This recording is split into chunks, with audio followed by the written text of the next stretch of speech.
Subscribe कीजिए learn basics को और बेल आइकन को दबाइए कुछ नया सीखने के लिए। हेलो फ्रेंड्स, एक बार फिर से स्वागत है। मैं हूं विश्व। तो आज के इस वीडियो में हम लोग जानने वाले हैं कि गूगल डॉक्स में इमेज के चारों ओर टेक्स्ट कैसे रैप करते हैं।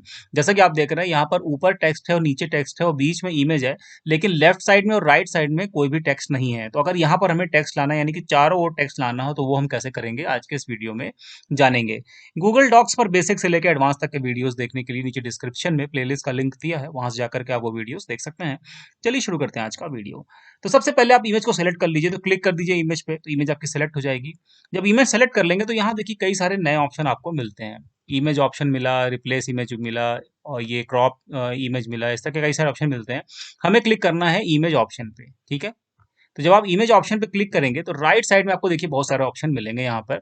Size, rotation, text wrapping, position, recolouring. तो हमें जाना है टेक्स्ट रैपिंग। ये देखिए यहाँ पे टेक्स्ट रैपिंग है, इस पे क्लिक कर दीजिए। तो टेक्स्ट रैपिंग पे जब आप क्लिक करेंगे तो ये देखिए 4-5 ऑप्शंस आपको मिलेंगे। इस तरीके से आप टेक्स्ट रैप कर सकते हैं इमेज के चारों ओर।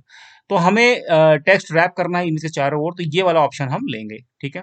बस इस पे क्लिक करते ही आप देखेंगे कि चारों ओर टेक्स्ट आ गया, ठीक है।